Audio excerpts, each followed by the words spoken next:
Hello दोस्तों, स्वागत है आपका अपने ही YouTube चैनल किस्से कहानियों की ऑडियो लाइब्रेरी पर। आप सुन रहे हैं मुंशी प्रेमचंद्र द्वारा रचित उपन्यास प्रतिज्ञा का भाग 7। तो चलिए सुनते हैं आज का भाग। वैशाख में प्रेमा का विवाह दाननाथ के साथ हो गया। शादी बड़ी धूमधाम से हुई।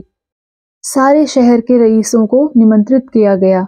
लाला बद्री प्रसाद ने दोनों हाथों से रुपए लुटाए, मगर दाननाथ की ओर से कोई तैयारी न थी।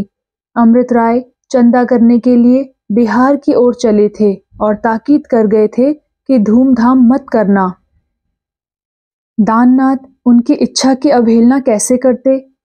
इधर पूर्णा के आने से सुमित्रा को मानो आंखें मिल गई। उसके साथ बातें करने से सुमित्रा का जी ही ना भरता। आधी आधी रात तक बैठी अपनी दुख कथा सुनाया करती थी। जीवन में उसका कोई सगा ना था। पति की निष्ठुरता नित्य ही उसके हृदय में चुभा करती थी। इस निष्ठुरता का कारण क्या है, यह समस्या उससे ना हल होती थी। वह बहुत सुंदर ना थी, फिर भी कोई उसे रूपहीन ना कह सकता था। बनाव श्रृंगार का तो उसे मरज सा हो गया था। पति के हृदय को पाने के लिए वह नित नया श्रृंगार करती थी, और इस अभीष्ट के पूरे न होने से उसके हृदय में ज्वाला सी दहकती रहती थी। घी के छींटों से भभकना तो ज्वाला के लिए स्वाभाविक ही था। वह पानी के छींटों से भी भभकती थी। कमला प्रसाद जब उससे अपना प्रेम जताते तो उसके जी में आता छाती में छुरी मार लूं। घाव में यूं ही क्या कम पीड़ा होती थी कि कोई उस पर नमक छिड़के। आज से 3 साल पहले सुमित्रा ने कमला प्रसाद को पाकर अपने को धन्य माना था। 2-3 महीने उसके दिन सुख से कटे, लेकिन ज्यों-ज्यों दोनों की प्रकृति का विरोध प्रकट होने लगा, दोनों एक दूसरे से दूर होते चले गए। सुमित्रा उदास थी, कमला प्रसाद परले सिरे के कृपण। वह पैसे को ठीकरी समझती थी, कमला प्रसाद कौड़ियों को दांत से पकड़ता था। सुमित्रा साधारण भिक्षुक को भिक्षा देने उठती तो इतना दे देती कि वह चुटकी की चरम सीमा का अतिक्रमण कर जाता था। उसके मैके से एक बार एक ब्राह्मणी कोई शुभ समाचार लाई थी, उसे उसने नई रेशमी साड़ी उठाकर दे दी। उधर कमला प्रसाद का यह हाल था कि भिक्षु की आवाज सुनते ही गरज उठते थे, रूल उठाकर मारने दौड़ते थे। 2-4 को तो पीट ही डाला था। यहाँ तक कि एक बार द्वार पर आकर किसी भिक्षुक की यदि कमला प्रसाद से मुठभेड़ हो गई तो उसे दूसरी बार आने का साहस न होता था। सुमित्रा में नम्रता, विनय और दया थी। कमला प्रसाद में घमंड, उच्च श्रृंखलता और स्वार्थ। एक वृक्ष का जीव था, दूसरा पृथ्वी पर रेंगने वाला। उनमें मेल कैसे होता? धर्म का ज्ञान, जो दाम्पत्य जीवन का सुख मूल है, दोनों में किसी को ना था। पूर्णा के आने से कमला प्रसाद और सुमित्रा एक दूसरे से और पृथक हो गए। सुमित्रा के हृदय पर लदा हुआ बोझा उठ सा गया। कहाँ तो वह दिन ब दिन विरक्तावस्था में खाट पर पड़ी रहती थी, कहाँ अब हरदम हंसती बोलती रहती थी।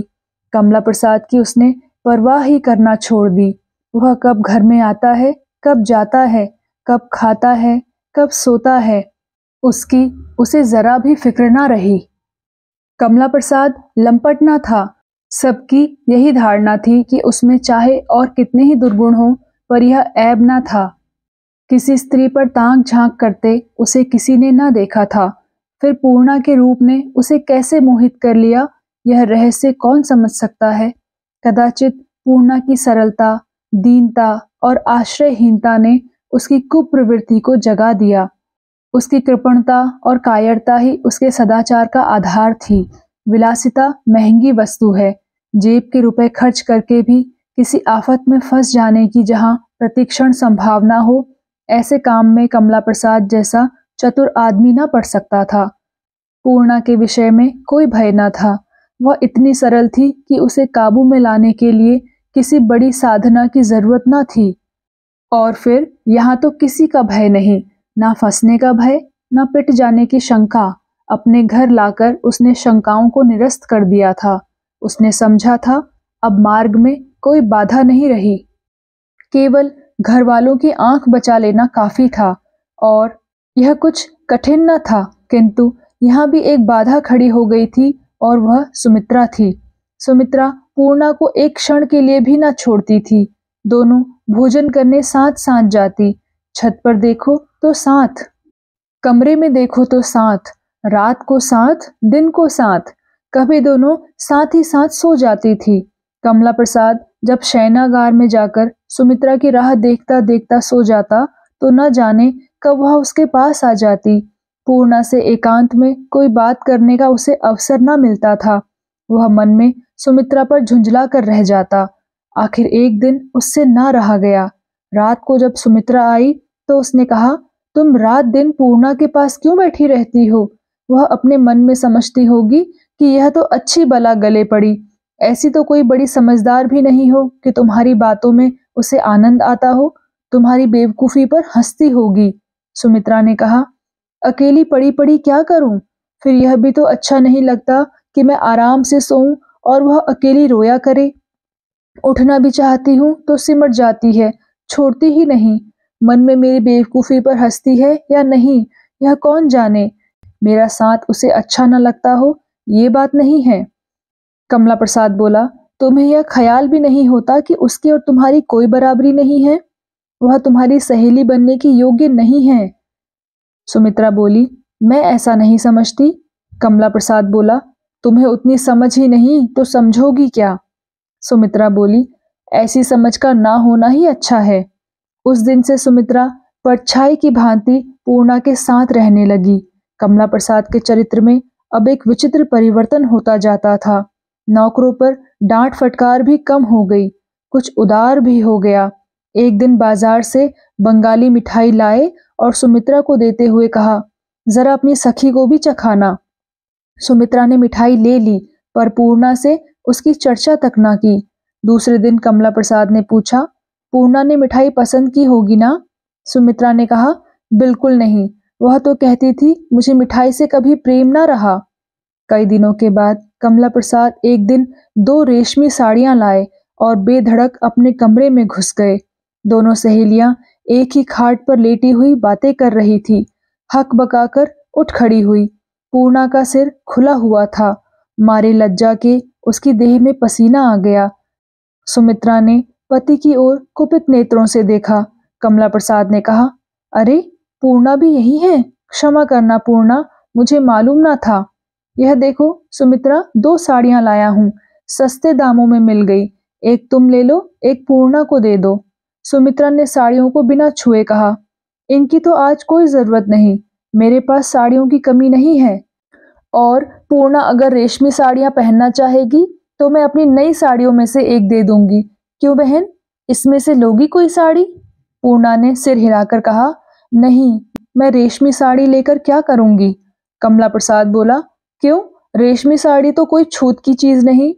सुमित्रा बोली, छूत की चीज नहीं पर शौक की चीज तो है। सबसे पहले तो तुम्हारी पूज्य माताजी ही छाती पीटने लगेंगी। कमला प्रसाद बोला, मगर अब तो लौटाने ना जाऊंगा, बजाज समझेगा दाम सुनकर डर गए।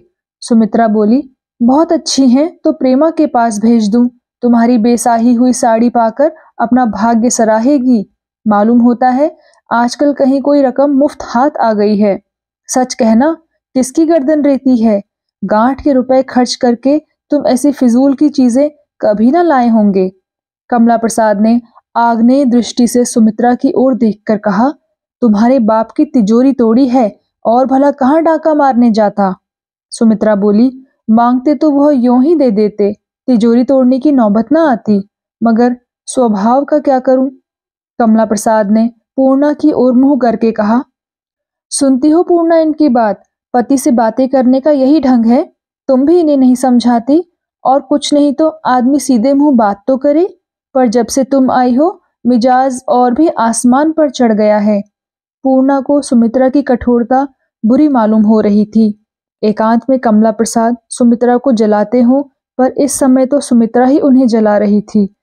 उसे भय हुआ कि कहीं कमला प्रसाद मुझसे नाराज हो गए तो मुझे इस घर से बाहर निकाल देंगे। कमला प्रसाद को अप्रसन्न करके यहाँ एक दिन भी निभा नहीं हो सकता, यह वह जानती थी। इसलिए वह सुमित्रा को समझाती रहती थी। बोली, मैं तो बराबर समझाया करती हूँ बाबूजी, पूछ लीजिए, मैं झूठ नहीं कह रही हूँ। सुमित्रा ने तीव्र स्वर में कहा। इनके आने से मेरे मिजाज क्यों आसमान पर चढ़ गए, जरा ये भी बता दो। मुझे तो इन्होंने राज सिंहासन पर नहीं बैठा दिया। हाँ, तब अकेली पड़ी रहती थी, अब घड़ी दो घड़ी इनके साथ बैठ लेती हूँ। क्या तुमसे इतना भी नहीं देखा जाता? कमला प्रसाद बोला। तुम व्यर्थ बात बढ़ाती हो सुमित्रा। मैं यह कब कहता हूँ कि तुम इनके साथ उठना बैठना छोड़ दो? मैंने तो ऐसी कोई बात नहीं कही।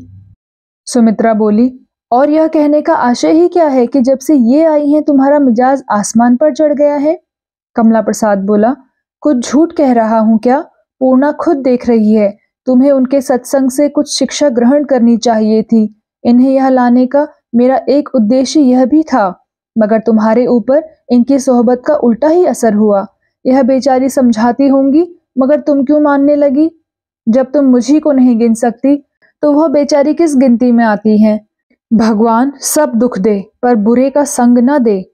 तुम इनमें से एक साड़ी रख लो पूर्णा, दूसरी मैं प्रेमा के पास भेजे देता हूँ। सुमित्रा ने दोनों साड़ियों को उठाकर द्वार की ओर फेंक दिया। दोनों साड़ियां कागज में तह की हुई रखी थी। आंगन में जा गिरी। मेहरी उसी समय आंगन धो रही थी।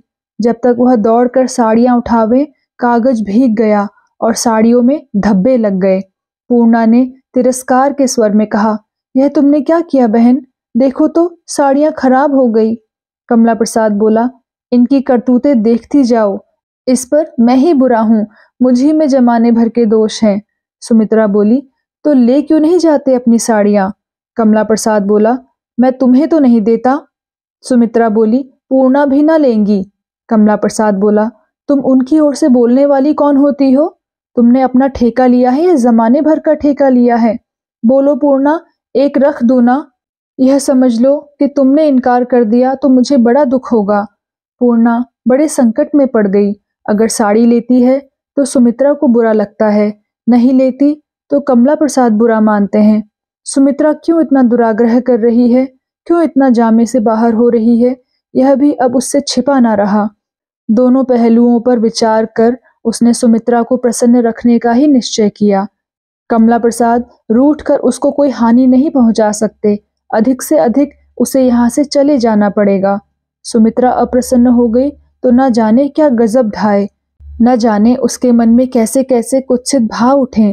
बोली, बाबूजी, रेशमी साड़ियां पहनने का मुझे निषेध है, लेकर क्या करूंगी? ऐसा ही है तो कोई मोटी झोटी धोती ला दीजिएगा। यह कहकर उसने कमला प्रसाद की ओर विवश नेत्रों से देखा। उनमें कितनी दीनता, कितनी क्षमा प्रार्थना भरी हुई थी। मानो वे कह रही थी, लेना तो चाहती हूँ पर लूं कैसे? इन्हें आप देख ही रहे हैं, क्या घर से निकालने की इच्छा है? कमला प्रसाद ने कोई उत्तर नहीं दिया। साड़ियां चुपके से उठा ली और पैर पटकते हुए बाहर निकल गए। साड़ियां लौटाकर और कमला प्रसाद को अप्रसन्न करके भी पूर्णा का मनोरथ पूरा ना हो सका। वह उस संदेह को जरा भी ना दूर कर सकी जो सुमित्रा के हृदय पर किसी हिंसक पशु की भांति आरूढ़ हो गया था। बेचारी दोनों तरफ से मारी गई। कमला प्रसाद तो नाराज हो ही गया था, सुमित्रा ने भी मुंह फुला लिया। पूर्णा ने कई बार इधर उधर की बातें करके उसका मन बहलाने की चेष्टा की, पर जब सुमित्रा की त्योरियां बदल गई और उसने झिड़क कर कह दिया, इस वक्त मुझसे कुछ ना कहो पूर्णा, मुझे कोई बात नहीं सुहाती। मैं जन्म से ही अभागिनी हूँ, नहीं तो इस घर में आती ही क्यों? तुम आती ही क्यों? तुम आई तो समझी थी और कुछ ना होगा तो रोना ही सुना दूंगी, पर बात कुछ और ही हो गई। तुम्हारा कोई दोष नहीं है, यह सब तो मेरे भाग्य का दोष है। इस वक्त जाओ, मुझे जरा एकांत में रो लेने दो। तब पूर्णा को वहां से उठ जाने के सिवा और कुछ सूझना पड़ा। वह धीरे से उठकर दबे पांव अपने कमरे में चली गई। सुमित्रा एकांत में रोई हो या न रोई हो, पर पूर्णा अपने दुर्भाग्य पर घंटों रोती रही। अभी तक सुमित्रा को प्रसन्न करने की चेष्टा में वह इस दुर्घटना की कुछ विवेचना कर न सकी थी। अब आंखों से आंसुओं की बड़ी बड़ी बूंदें गिराती हुई वह इन सारी बातों की मन ही मन आलोचना करने लगी। कमला प्रसाद क्या वास्तव में एक साड़ी उसके लिए लाए थे? क्यों लाए थे? एक दिन को छोड़कर तो वह फिर कभी कमला प्रसाद से बोली तक नहीं थी। उस दिन भी वह स्वयं कुछ ना बोली थी, कमला प्रसाद की ही बातें सुन रही थी। हाँ, उससे अगर भूल हुई तो यही कि वह वहां आने पर राजी हो गई, लेकिन करती क्या और अवलंबन ही क्या था? कोई आगे पीछे नजर भी तो नहीं आता था। आखिर जब इन्हीं लोगों का दिया खाती थी तो यहाँ आने में कौन सी बाधा थी? जब से वह यहाँ आई उसने कभी कमला प्रसाद से बातचीत नहीं की। फिर कमला प्रसाद ने उसके लिए रेशमी साड़ी क्यों ली? वह तो एक ही कृपण है, उदारता उनमें कहाँ से आ गई? सुमित्रा ने भी तो साड़ियां ना मांगी थी। अगर उसके लिए साड़ी लानी थी तो मेरे लिए लाने की क्या जरूरत थी? मैं उसकी ननद नहीं, देवरानी नहीं, जेठानी नहीं, केवल औरत हूँ। यह सोचते सोचते सहसा पूर्णा को एक ऐसी बात सूझ गई जिसकी संभावना की वह कभी कल्पना भी नहीं कर सकती थी। वह ऐसी कांप उठी मानो कोई भयंकर जंतु सामने आ गया हो। उसका सारा अंतःकरण, सारी आत्मा मानो अंधकार शून्य में परिणत हो गई, जैसे एक विशाल भवन उसके ऊपर गिर पड़ा हो। कमला प्रसाद उसी के लिए तो साड़ी नहीं लाए, और सुमित्रा को किसी प्रकार संशय ना हो इसलिए वैसी ही एक साड़ी उसके लिए भी लेते आए हैं। अगर यह बात है तो महान अनर्थ हो गया। ऐसी दशा में क्या वह एक क्षण भी इस घर में रह सकती है? वह मजदूरी करेगी, आटा पीसेगी, कपड़े सिएगी, भीख मांगेगी, पर यहाँ न रहेगी। यही संदेह इतने दिनों सुमित्रा को उसकी सहेली न बनाए हुए था। यदि ऐसा था तो सुमित्रा ने उसे स्पष्ट क्यों न कह दिया? और क्या पहले ही दिन से उसे बिना किसी कारण के यह संदेह हो गया था? क्या सुमित्रा ने मेरे यहाँ आने का आशय ही कुत्सित समझा था? क्या उसके विचार में मैं प्रेम क्रीड़ा करने के लिए ही यहाँ आई और लाई गई हूँ? इसके आगे पूर्णा और कुछ सोच ना सकी। लंबी ठंडी गहरी सांस खींचकर वह फर्श पर लेट गई, मानो यमराज को आने का निमंत्रण दे रही हो। हे भगवान, वैधव्य क्या कलंक का दूसरा नाम है? लेकिन इस घर को त्याग देने का संकल्प करके भी पूर्णा निकल ना सकी। कहाँ जाएगी? जा ही कहाँ सकती है? इतनी जल्दी चला जाना क्या इस लांछन को और भी सुदृढ़ न कर देगा? विधवा पर दोषारोपण करना कितना आसान है। जनता को उसके विषय में नीची से नीची धारणा करते देर नहीं लगती। मानो कुवासना ही वैधव्य की स्वाभाविक वृत्ति है। मानो विधवा हो जाना मन की सारी दुर्वासनाओं, सारी दुर्बलताओं का उमड़ आना है। पूर्णा केवल करवट बदल कर रह गई। भोजन करने जाते समय सुमित्रा पूर्णा को साथ ले लिया करती थी। आज भी उसने आकर कमरे के द्वार से पुकारा। पूर्णा ने बड़ी नम्रता से कहा, बहन, आज तो मुझे भूख नहीं है। सुमित्रा ने फिर आग्रह नहीं किया, चली गई। 12 बजे से पहले तो कमला प्रसाद कभी अंदर सोने ना आते, लेकिन आज 1 बज गया, 2 बज गए, फिर भी उनकी आहट ना मिली। यहाँ तक कि 3 बजे के बाद उसके कानों में द्वार बंद होने की आवाज सुनाई पड़ी। सुमित्रा ने अंदर से किवाड़ बंद कर लिए थे। कदाचित अब उसे भी आशा ना रही, पर पूर्णा अभी तक प्रतीक्षा कर रही थी। यहाँ तक कि शेष रात भी इंतजार में कट गई, पर कमला प्रसाद नहीं आए। अब समस्या जटिल हो गई। सारे घर में इसकी चर्चा होगी। जितने मुंह हैं उतनी ही बातें होंगी, और प्रत्येक मुख से उसका रूप और आकार कुछ बड़ा होकर ही निकलेगा। उन रहस्यमय कनफुसियों और संकेतों की कल्पना करके तो उसका हृदय मानो बैठ गया। उसने मन ही मन ईश्वर से प्रार्थना की, भगवान, तुम ही अब मेरे अवलंब हो, मेरी लाज अब तुम्हारे ही हाथ है। पूर्णा सारे दिन कमला प्रसाद से 2-4 बातें करने का अवसर खोजती रही, पर वह घर में आए ही नहीं, और मर्दानी बैठक में वह स्वयं संकोचवश न जा सकी। आज इच्छा न रहते हुए भी उसे भोजन करना पड़ा। उपवास करके लोगों को मनमानी आलोचनाएं करने का अवसर वह क्यों देती? यद्यपि सुमित्रा ने इन 2 दिनों से उसकी ओर आंख उठाकर देखा भी नहीं, किंतु आज संध्या समय पूर्णा उसके पास जाकर बैठ गई। सुमित्रा ने कहा, आओ बहन, बैठो। मैंने तो आज अपने दादाजी को लिख दिया है कि आकर मुझे ले जाएं। यहाँ रहते रहते मेरा जी ऊब गया है। पूर्णा ने मुस्कुराकर कहा, मैं भी चलूंगी, यहाँ अकेले कैसे रहूंगी? सुमित्रा बोली, नहीं, दिल लगी नहीं करती बहन। यहाँ आए बहुत दिन हो गए, अब जी नहीं लगता। कल महाशय रात भर गायब रहे, शायद समझते होंगे कि मनाने आती होगी। मेरी बला जाती, मैंने अंदर से द्वार बंद कर लिए। पूर्णा ने बात बनाई, बेचारे आकर लौट गए होंगे। सुमित्रा बोली, मैं सो थोड़े ही गई थी, वह इधर आए ही नहीं। समझा होगा लौंडी मनाकर ले जाएगी, यहाँ किसे गरज पड़ी थी। पूर्णा बोली, मना लेने में कोई बड़ी हानि तो न थी। सुमित्रा बोली, कुछ नहीं, लाभ ही लाभ था। उनके आते ही चारों पदार्थ हाथ बांधे सामने आ जाते, यही ना। पूर्णा बोली, तुम तो हंसी उड़ाती हो। पति किसी कारण रूठ जाए तो क्या उसे मनाना स्त्री का धर्म नहीं है। सुमित्रा बोली, मैं तो आप ही कहती हूँ भाई, स्त्री पुरुष की जूती के सिवा और है ही क्या। पुरुष चाहे जैसा हो, चोर हो, ठग हो, व्यभिचारी हो, शराबी हो, स्त्री का धर्म है कि उसकी चरण रज धो धो कर पिए। मैंने कौन सा अपराध किया था जो उन्हें मनाने जाती, जरा यह तो सुनो। पूर्णा बोली, तुम ही अपने दिल में सोचो। सुमित्रा बोली, खूब सोच लिया है। आप पैसे की चीज तो कभी भूल कर भी ना लाए। 10-5 रुपए तो कई बार मांगने पर मिलते हैं। 2-2 रेशमी साड़ियां लाने की कैसे हिम्मत पड़ गई। इसमें क्या रहस्य है, इतना तुम समझ सकती हो। अब ठीक हो जाएंगे।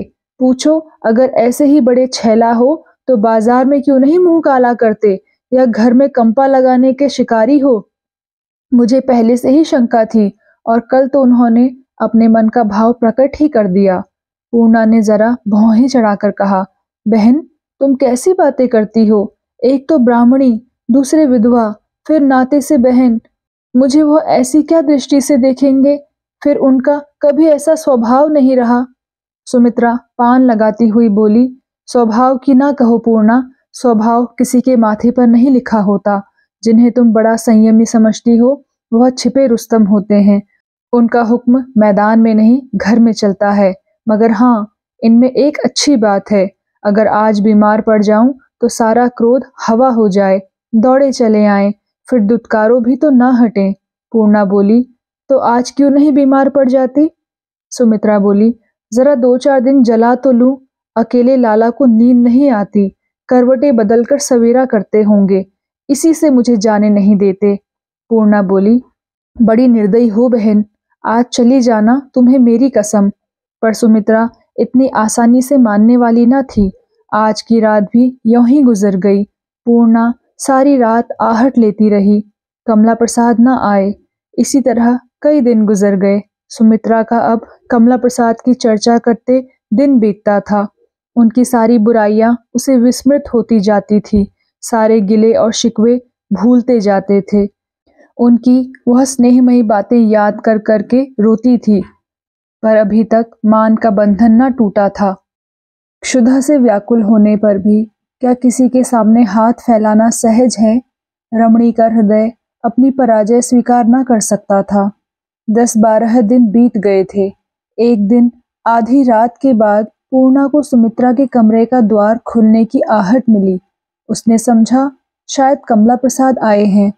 अपने द्वार पर खड़ी होकर झांकने लगी। सुमित्रा अपने कमरे से दबे पांव निकलकर इधर उधर सशंक नेत्रों से ताकती मर्दाने कमरे की ओर चली जा रही थी। पूर्णा समझ गई आज रमणी का मान टूट गया। बात ठीक थी। सुमित्रा ने आज पति को मना लाने का संकल्प कर लिया था। वह कमरे से निकली, आंगन को भी पार किया, दालान से भी निकल गई, पति द्वार पर भी जा पहुंची। वहां पर एक क्षण तक खड़ी सोच रही थी, कैसे पुकारूं। सहसा कमला प्रसाद के खांसने की आवाज सुनकर वह भागी, बेतहाशा भागी, और अपने कमरे में आकर ही रुकी। उसका प्रेम पीड़ित हृदय मान का खिलौना बना हुआ था। रमणी का मान अजेय है, अमर है, अनंत है। पूर्णा अभी तक द्वार पर खड़ी थी।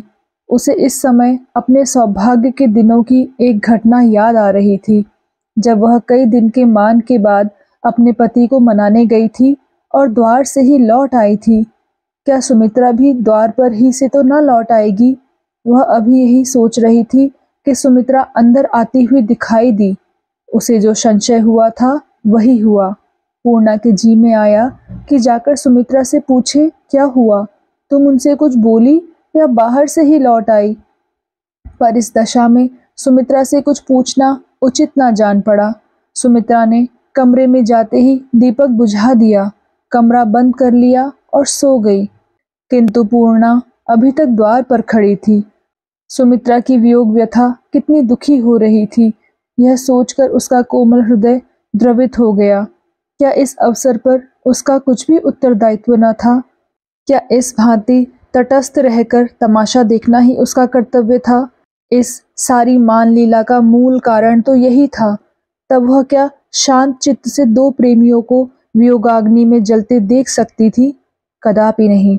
इसके पहले भी कई बार उसके जी में आया था कि कमला प्रसाद को समझा बुझाकर शांत कर दे, लेकिन कितनी ही शंकाएं उसका रास्ता रोककर खड़ी हो गई थी। आज करुणा ने उन शंकाओं का शमन कर दिया। वह कमला प्रसाद को मनाने चली। उसके मन में किसी प्रकार का संदेह न था। कमला प्रसाद को वह शुरू से ही अपना बड़ा भाई समझती आ रही थी, भैया कहकर पुकारती भी थी। फिर उसे उनके कमरे में जाने की जरूरत ही क्या थी? वह कमरे के द्वार पर खड़ी होकर उन्हें पुकारेगी और कहेगी, भाभी को ज्वर हो आया है, आप जरा अंदर चले आइए। बस यह खबर पाते ही कमला प्रसाद दौड़े अंदर चले जाएंगे, इसमें उसे लेश मात्र भी संदेह नहीं था। 3 साल के वैवाहिक जीवन का अनुभव होने पर भी पुरुष संसार से अनभिज्ञ थी। अपने मामा के छोटे से गांव में उसका बाल जीवन बीता था। वहां सारा गांव उसे बहन या बेटी कहता था। उस कुत्सित वासनाओं से रहित संसार में वह स्वच्छंद रूप से खेत खलिहान में विचरा करती थी। विवाह भी ऐसे पुरुष से हुआ जो जवान होकर भी बालक था, जो इतना लज्जाशील था कि यदि मोहल्ले की कोई स्त्री घर आ जाती तो अंदर कदम न रखता। वह अपने कमरे से निकली और मर्दाने कमरे के द्वार पर जाकर धीरे से किवाड़ पर थपकी दी। भय तो उसे यह था कि कमला प्रसाद की नींद मुश्किल से टूटेगी, लेकिन वहां नींद कहाँ। आहट पाते ही कमला प्रसाद ने द्वार खोल दिया और पूर्णा को देखकर कौतूहल से बोला, क्या है पूर्णा, आओ बैठो। पूर्णा ने सुमित्रा की बीमारी की सूचना न दी, क्योंकि झूठ बोलने की उसकी आदत न थी। एक क्षण तक वह अनिश्चित दशा में खड़ी रही, कोई बात ना सूझती थी। अंत में बोली, क्या आप सुमित्रा से रूठे हैं? वह बेचारी मनाने आई थी, इस पर भी आप ना माने। कमला प्रसाद ने विस्मित होकर कहा, मनाने आई थी सुमित्रा? झूठी बात, मुझे कोई मनाने नहीं आया था। मनाने ही क्यों लगी? जिससे प्रेम होता है उसे मनाया जाता है। मैं तो मर भी जाऊं तो किसी को रंज ना हो। हाँ, माँ बाप रो लेंगे। सुमित्रा मुझे क्यों मनाने लगी? क्या तुमसे कहती थी? पूर्णा को भी आश्चर्य हुआ। सुमित्रा वहां आई थी, फिर लौट क्यों गई? बोली, मैंने अभी उन्हें यहाँ आते और इधर से जाते देखा है। मैंने समझा शायद आपके पास आई हूँ। इस तरह कब तक रूठे रहिएगा? बेचारी दिन रात रोती रहती हैं। कमला प्रसाद ने मानो यह बात नहीं सुनी, समीप आकर बोले, यहाँ कब तक खड़ी रहोगी? अंदर आओ, तुमसे कुछ बात करनी है। यह कहते कहते उसने पूर्णा की कलाई पकड़कर अंदर खींच लिया और द्वार की सिटकनी लगा दी। पूर्णा का कलेजा धक धक करने लगा। उस आवेश से भरे हुए कठोर उग्र स्पर्श ने मानो सर्प के समान उसे डस लिया। सारी कर्मेंद्रियां शिथिल पड़ गई। थर थर कांपती हुई वह द्वार से चिपटकर खड़ी हो गई। कमला प्रसाद उसकी घबराहट देखकर पलंग पर जा बैठा और आश्वासन देता हुआ बोला, डरो मत पूर्णा, आराम से बैठो। मैं भी आदमी हूँ, कोई कार्टून नहीं हूँ। आखिर मुझसे क्यों इतनी भागी भागी फिरती हो? मुझसे 2 बात करना भी तुम्हें नहीं भाता। तुमने उस दिन साड़ी लौटा दी, जानती हो मुझे कितना दुख हुआ। पूर्णा बोली, तो और क्या करती? सुमित्रा अपने दिल में क्या सोचती? कमला प्रसाद ने यह बात ना सुनी। उसकी आतुर दृष्टि पूर्णा के रक्तहीन मुखमंडल पर जमी हुई थी। उसके हृदय में काम वासना की प्रचंड ज्वाला दहक उठी। उसकी सारी चेष्टा, सारी चेतनता, सारी प्रवृत्ति एक विचित्र हिंसा के भाव से आंदोलित हो उठी। हिंसक पशुओं की आंखों में शिकार करते समय जो स्फूर्ति झलक उठती है, कुछ वैसी ही स्फूर्ति कमला प्रसाद की आंखों में झलक उठी। वह पलंग से उठा और दोनों हाथ खोले हुए पूर्णा की ओर बढ़ा। अब तक पूर्णा भय से कांप रही थी। कमला प्रसाद को अपनी ओर आते देखकर उसने गर्दन उठाकर आग्नेय नेत्रों से उसकी ओर देखा। उसकी दृष्टि में भीषण संकट और भय था, मानो वह कह रही थी, खबरदार, इधर एक कदम भी बढ़े तो हम दोनों में से एक का अंत हो जाएगा। इस समय पूर्णा को अपने हृदय में एक असीम शक्ति का अनुभव हो रहा था, जो सारे संसार की सेनाओं को अपने पैरों तले कुचल सकती थी। उसकी आंखों की वह प्रदीप्त ज्वाला, उसकी वह बंधी हुई मुट्ठियां और तनी हुई गर्दन देखकर कमला प्रसाद ठिठक गया। होश आ गए। एक कदम भी आगे बढ़ने की उसमें हिम्मत ना पड़ी। खड़े खड़े बोला, यह रूप मत धारण करो पूर्णा। मैं जानता हूं कि प्रेम जैसी वस्तु छल बल से नहीं मिल सकती। ना मैं इस इरादे से तुम्हारे निकट आ रहा था। मैं तो केवल तुम्हारी दृष्टि का अभिलाषी हूँ। जिस दिन से तुम्हारी मधुर छवि देखी है, उसी दिन से तुम्हारी उपासना कर रहा हूँ। पाषाण प्रतिमाओं की उपासना पत्र पुष्प से होती है, किंतु तुम्हारी उपासना मैं आंसुओं से करता हूँ। मैं झूठ नहीं कहता पूर्णा। अगर इस समय तुम्हारा संकेत पा जाऊं तो अपने प्राणों को भी तुम्हारे चरणों पर अर्पण कर दूं। यही मेरी परम अभिलाषा है। मैं बहुत चाहता हूँ कि तुम्हें भूल जाऊं, लेकिन मन किसी तरह नहीं मानता। अवश्य ही पूर्व जन्म में तुमसे मेरा कोई घनिष्ठ संबंध रहा होगा। कदाचित उस जन्म में भी मेरी यह लालसा अतृप्त ही रही होगी। तुम्हारे चरणों पर गिरकर एक बार रो लेने की इच्छा से ही मैं तुम्हें लाया। बस यह समझ लो कि मेरा जीवन तुम्हारी दया पर निर्भर है। अगर तुम्हारी आंखें मेरी तरफ से यूं ही फिरी रही तो देख लेना, एक दिन कमला प्रसाद की लाश या तो इसी कमरे में तड़पती हुई पाओगी या गंगा तट पर। मेरा यह निश्चय है। पूर्णा का क्रोध शांत हुआ। कांपते हुए स्वर में बोली, बाबूजी, आप मुझसे कैसी बात कर रहे हैं? आपको लज्जा नहीं आती? कमला प्रसाद चारपाई पर बैठता हुआ बोला, नहीं पूर्णा, मुझे तो इसमें लज्जा की कोई बात नहीं दिखती। अपनी इष्ट देवी की उपासना करना क्या लज्जा की बात है? प्रेम ईश्वरीय प्रेरणा है, ईश्वरीय संदेश है। प्रेम के संसार में आदमी की बनाई सामाजिक व्यवस्थाओं का कोई मूल्य नहीं। विवाह समाज के संगठन की केवल आयोजना है। जात पात केवल भिन्न भिन्न काम करने वाले प्राणियों का समूह है। काल के कुचक्र ने तुम्हें एक ऐसी अवस्था में डाल दिया है जिसमें प्रेम सुख की कल्पना करना ही पाप समझा जाता है। लेकिन सोचो तो, समाज का यह कितना बड़ा अन्याय है। क्या ईश्वर ने तुम्हें इसलिए बनाया है कि 2-3 साल प्रेम का सुख भोगने के बाद आजीवन वैधव्य की कठोर यातना सहती रहो? कभी नहीं। ईश्वर इतना अन्यायी, इतना क्रूर नहीं हो सकता। वसंत कुमार जी मेरे परम मित्र थे।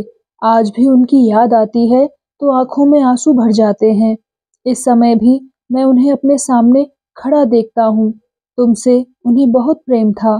तुम्हारे सिर में जरा भी पीड़ा होती थी तो बेचारे विकल हो जाते थे। वह तुम्हें सुख में मर देना चाहते थे कि तुम्हें हवा का झोंका भी ना लगे। उन्होंने अपना जीवन ही तुम्हारे लिए अर्पण कर दिया था। रो मत पूर्णा। तुम्हें जरा उदास देखकर उनका कलेजा फट जाता था। तुम्हें रोते देखकर उनकी आत्मा को कितना दुख होगा। फिर यह आज कोई नई बात नहीं। इधर महीनों से तुम्हें रोने के सिवा दूसरा काम नहीं है, और निर्दयी समाज चाहता है कि तुम जीवन पर्यंत यूं ही रोती रहो। तुम्हारे मुख पर हास्य की एक रेखा भी ना दिखाई दे, नहीं तो अनर्थ हो जाएगा। तुम दुष्टा हो जाओगी। उस आत्मा को तुम्हारी यह व्यर्थ की साधना देखकर कितना दुख होता होगा, इसकी कल्पना तुम कर सकती हो क्या? ईश्वर तुम्हें दुख के इस अपार सागर में डूबने नहीं देना चाहते। वह तुम्हें उबारना चाहते हैं। तुम्हें जीवन के आनंद में मग्न कर देना चाहते हैं। यदि उनकी प्रेरणा न होती तो मुझ जैसे दुर्बल मनुष्य के हृदय में प्रेम का उदय क्यों होता? जिसने किसी स्त्री की ओर कभी आंख उठाकर नहीं देखा, वह आज तुमसे प्रेम की भिक्षा क्यों मांगता होता? मुझे तो यह दैव की स्पष्ट प्रेरणा मालूम हो रही है। पूर्णा अब तक द्वार से चिपकी खड़ी थी। अब द्वार से हटकर वह फर्श पर बैठ गई। कमला प्रसाद पर उसे जो संदेह हुआ था वह अब मिटता जाता था। वह तन्मय होकर उनकी बातें सुन रही थी। कमला प्रसाद उसे फर्श पर बैठते देखकर उठा और उसका हाथ पकड़कर कुर्सी पर बिठाने की चेष्टा करते हुए बोला, नहीं नहीं पूर्णा, यह नहीं हो सकता। फिर मैं भी जमीन पर बैठूंगा। आखिर इस कुर्सी पर बैठने में तुम्हें क्या आपत्ति है? पूर्णा ने अपना हाथ नहीं छुड़ाया। कमला प्रसाद से उसे झिझक भी नहीं हुई। यह कहती हुई कि बाबूजी, आप बड़ी जिद करते हैं, कोई मुझे यहाँ इस तरह बैठे देख ले तो क्या हो। वह कुर्सी पर बैठ गई।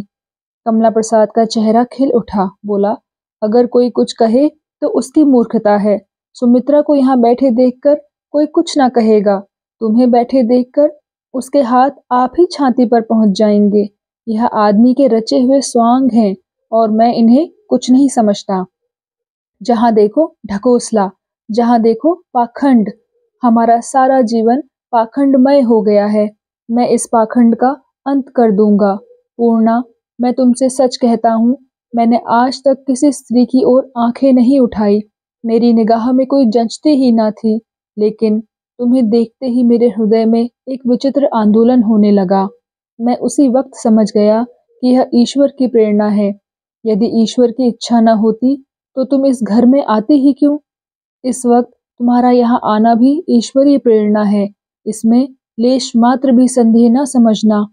एक से एक सुंदरियां मैंने देखी, मगर इस मुख में हृदय को खींचने वाली जो शक्ति है वह किसी में नहीं पाई। यह कहकर कमला प्रसाद ने पूर्णा के कपोल को उंगली से स्पर्श किया। पूर्णा का मुख आरक्त हो गया। उसने झिझक कर मुंह हटा लिया, पर कुर्सी से उठी नहीं। यहाँ से अब भागना नहीं चाहती थी। इन बातों को सुनकर उसके अंतःस्थल में ऐसी गुदगुदी हो रही थी जैसी विवाह मंडप में जाते समय युवक के हृदय में होती है। कमला प्रसाद को सहसा साड़ियों की याद आ गई। दोनों साड़ियां अभी तक उसने संदूक में रख छोड़ी थी। उसने एक साड़ी निकालकर पूर्णा के सामने रख दी और कहा, देखो, यह वही साड़ी है पूर्णा। उस दिन तुमने इसे अस्वीकार कर दिया था। आज इसे मेरी खातिर से स्वीकार कर लो। एक क्षण के लिए इसे पहन लो। तुम्हारी यह सफेद साड़ी देखकर मेरे हृदय में चोट सी लगती है। मैं ईमान से कहता हूँ, यह तुम्हारे वास्ते लाया था। सुमित्रा के मन में कोई संदेह ना हो, इसलिए एक और लानी पड़ी। नहीं, उठाकर रखो मत, केवल एक ही क्षण के लिए पहन लो। जरा मैं देखना चाहता हूँ कि इस रंग की साड़ी तुम्हें कितनी खिलती है। ना मानोगी तो जबरदस्ती पहना दूंगा। पूर्णा ने साड़ी को हाथ में लेकर उसी की ओर ताकते हुए कहा, अभी पहन लूंगी, इतनी जल्दी क्या है? और फिर यहाँ मैं कैसे पहनूंगी? कमला प्रसाद बोला, मैं हट जाता हूँ। कमरे के एक तरफ छोटी सी कोठरी थी। उसी में कमला प्रसाद कभी कभी बैठकर पढ़ता था। उसके द्वार पर छींट का एक पर्दा पड़ा हुआ था। कमला प्रसाद पर्दा उठाकर उस कोठरी में चला गया।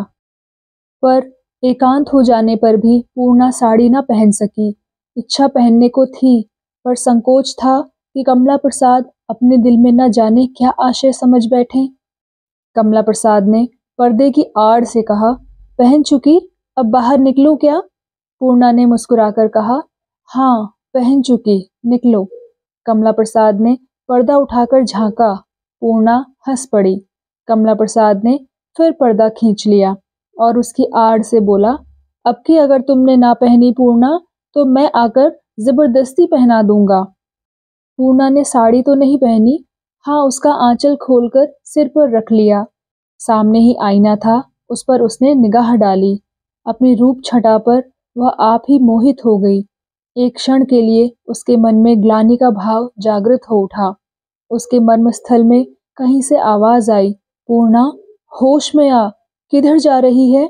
वह मार्ग तेरे लिए बंद है, तो उस पर कदम नहीं रख सकती। वह साड़ी को अलग कर देना चाहती थी कि सहसा कमला प्रसाद पर्दे से निकल आया और बोला, आखिर तुमने नहीं पहनी ना? मेरी इतनी जरा सी बात भी तुम ना मान सकी? पूर्णा बोली, पहने हुए तो हूँ, अब कैसे पहनूं? कौन अच्छी लगती है? मेरी देह पर आकर साड़ी की मिट्टी भी खराब हो गई। कमला प्रसाद ने अनुरक्त नेत्रों से देखकर कहा, जरा आईने में तो देख लो। पूर्णा ने दबी हुई निगाह आईने पर डालकर कहा, देख लिया, जरा भी अच्छी नहीं लगती। कमला प्रसाद बोला, दीपक की ज्योति मात हो गई। वाह रे ईश्वर, तुम ऐसी आलोकमय छवि की रचना कर सकते हो, तुम धन्य हो। पूर्णा बोली, मैं उतार कर फेंक दूंगी। कमला प्रसाद बोला, ईश्वर अब मेरा बेड़ा पार कैसे पूरा होगा? पूर्णा बोली, मुझे डुबो कर। यह कहते कहते पूर्णा की मुख ज्योति मलिन पड़ गई। पूर्णा ने साड़ी उतारकर अलगनी पर रख दी। कमला प्रसाद ने पूछा, यहाँ क्यों रखती हो? पूर्णा बोली, और कहाँ ले जाऊं? आपकी इतनी खातिर कर दी, ईश्वर न जाने इसका क्या दंड देंगे। कमला प्रसाद बोला, ईश्वर दंड नहीं देंगे पूर्णा, यह उन्हीं की आज्ञा है, तुम उनकी चिंता ना करो। खड़ी क्यों हो?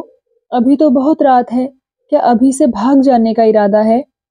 पूर्णा ने द्वार के पास जाकर कहा, अब जाने दो बाबूजी, क्यों मेरा जीवन भ्रष्ट करना चाहते हो?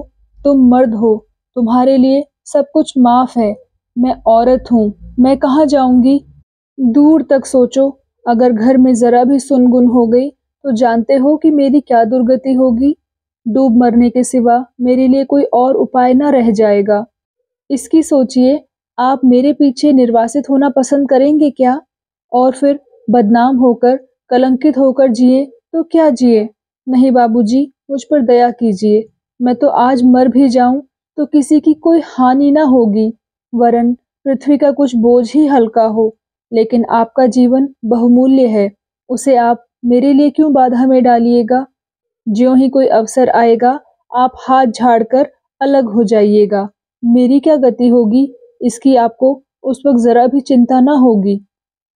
कमला प्रसाद ने जोर देकर कहा, यह कभी नहीं हो सकता पूर्णा, जरूरत पड़े तो तुम्हारे लिए प्राण तक दे दूं, जब चाहे परीक्षा लेकर देख लो। पूर्णा बोली, बाबूजी, यह सब खाली बात की बात है। इसी मोहल्ले में दो ऐसी घटनाएं देख चुकी हूँ। आपको न जाने क्यों मेरे इस रूप पर मोह हो गया है। अपने दुर्भाग्य के सिवा इसे और क्या कहूँ। जब तक आपकी इच्छा होगी अपना मन बहलाइएगा, फिर बात भी ना पूछिएगा। यह सब समझ रही हूँ। ईश्वर को आप बार बार बीच में घसीट लाते हैं, इसका मतलब भी समझ रही हूँ। ईश्वर किसी को कुमार्ग की ओर नहीं ले जाते, इसे चाहे प्रेम कहिए चाहे वैराग्य कहिए, लेकिन है कुमार्ग ही। मैं इस धोखे में नहीं आने की। आज जो कुछ हो गया हो गया, अब भूल कर भी मेरी ओर आंख ना उठाइएगा, नहीं तो मैं यहाँ ना रहूंगी। यदि कुछ ना हो सकेगा तो डूब मरूंगी। ईंधन ना पाकर आग आप ही आप बुझ जाती है, उसमें ईंधन ना डालिए। कमला प्रसाद ने मुंह लटकाकर कहा, पूर्णा, मैं तो मर जाऊंगा। सच कहता हूँ, मैं जहर खाकर सो रहूंगा और हत्या तुम्हारे सिर आएगी। यह अंतिम वाक्य पूर्णा ने सुना था या नहीं, हम नहीं कह सकते। उसने द्वार खोला और आंगन की ओर चली। कमला प्रसाद द्वार पर खड़ा ताकता रहा। पूर्णा को रोकने का उसे साहस ना हुआ। चिड़िया एक बार दाने पर आकर फिर न जाने क्या आहट पाकर उड़ गई थी। इतनी ही देर में पूर्णा के मनोभावों में कितने रूपांतर हुए, वह खड़ा यही सोचता रहा। वह रोष, फिर वह हास विलास और अंत में यह विराग, यह रहस्य उसकी समझ में न आता था। क्या वह चिड़िया फिर दाने पर गिरेगी? यही प्रश्न कमला प्रसाद के मस्तिष्क में बार बार उठने लगा। तो दोस्तों, कैसा लगा आपको आज का भाग? कृपया कमेंट सेक्शन में आकर ज़रूर बताइएगा। और अगर आपने अभी तक इस चैनल को सब्सक्राइब नहीं किया है तो कृपया सब्सक्राइब भी ज़रूर कर लीजिएगा। मिलती हूँ आपसे इसी कहानी के अगले भाग के साथ। तब तक के लिए नमस्कार।